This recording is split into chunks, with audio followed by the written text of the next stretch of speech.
Today, my F3340 gets an MST intake.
This is Chris with Kies Motorsports. If you like our videos, give us a thumbs up, subscribe, and be sure to check us out at kiesmotorsports.com. Now, we've been getting a lot of requests for mods on the 340, and it's finally time to do the MST intake. Let's get started.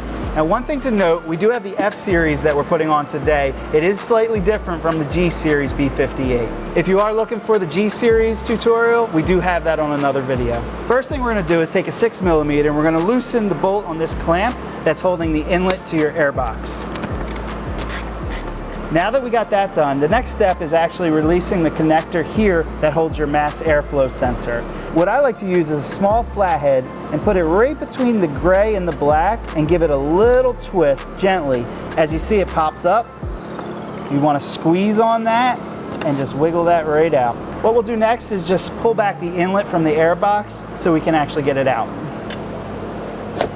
Now, there's no bolts or anything holding the air box in. All we're really doing is just pulling up and prying it out. It may take a little bit of tugging. There we go. While we got the air box out, let's go ahead and transfer over the mass airflow sensor. You'll need a T20 Torx bit for that. We're not going to use the OEM stock screws because they are different. The MST intake does come with the necessary hardware. Just as a quick note, when you're transferring over the mass airflow sensor, if you do happen to put it in the wrong way, the holes don't line up, so it only allows you to put it in the proper way. Here we're going to use a 2.5mm Allen key to tighten these.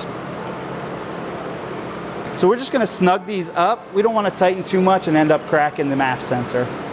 The next step is we're going to take the top portion of our inlet off.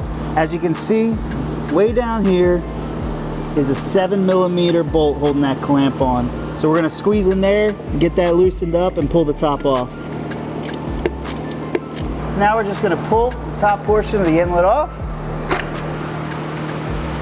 There's that bolt on the clamp that was holding it in. Just as a precaution, we're going to put a clean microfiber towel in the bottom portion of our turbo inlet. We just don't want anything getting in there. Now, we are going to have to remove this piece here that actually snapped into the grommet on the bottom of the air box. It's a 16mm. We're going to go ahead and loosen that. So this is actually what it looks like. This is screwed on there. As you can see, this bolt sticking up right here was what this was fastened to. What we're going to do is reuse this. We're going to put the heat shield on there and use this to actually fasten it together. What we're going to do now is fasten the larger portion of the heat shield to the actual cart. We're going to slide this down, and you will see there is a hole at the bottom of the heat shield. We're going to slide that right on. And there's also a bracket on the back here, which we're eventually going to bolt these together.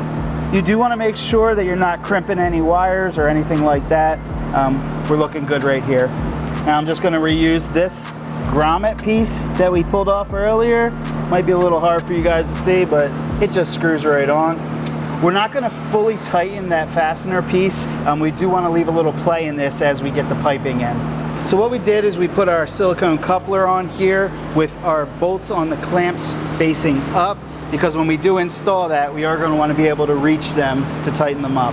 Now, the reason we fasten the coupler on this part of the pipe and not on the inlet portion is we do need to feed this through here. It's a little finicky at times. but we also want to just have a little room to get this in and get lined up. We may just have to play with a few things.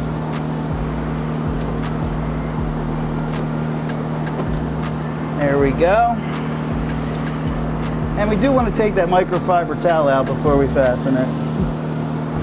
There we go. So now we're going to use an 8mm with a fairly long extension so we can get to those clamps and tighten them up.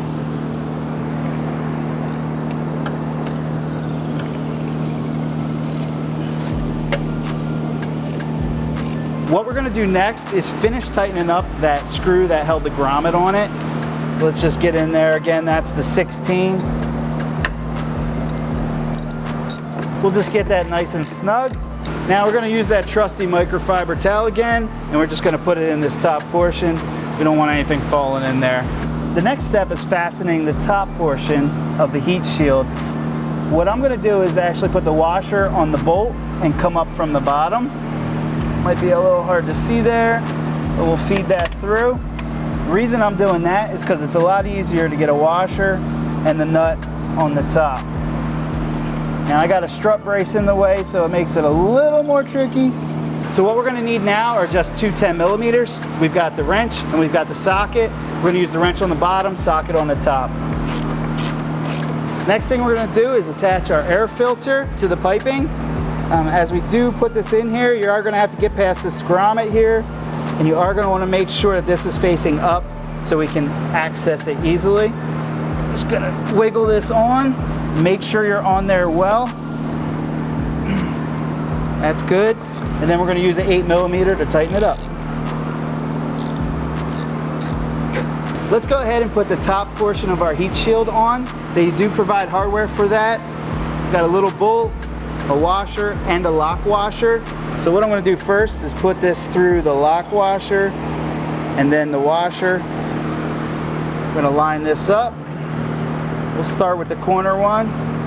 I'm just going to hand tighten it first. Get it in there. And we're going to grab another one. And we'll just get that last one on. You may have to, like I said, push it in, get it lined up. We'll just use a 2.5mm Allen key, tighten these up. Finally, last step, let's reconnect our mass airflow sensor. Once you do have that in, you do want to push that, make sure it's clicked into place. Now that it's fully installed, let's see how it sounds.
So as you just heard, this thing sounds sick. And as you can see, looks great too. If you want your car to look and sound like this, check out the links in the description below. Once again, this is Chris with Kies Motorsports. If you like our videos, give us a thumbs up. Be sure to subscribe. Check us out at kiesmotorsports.com. See you next video.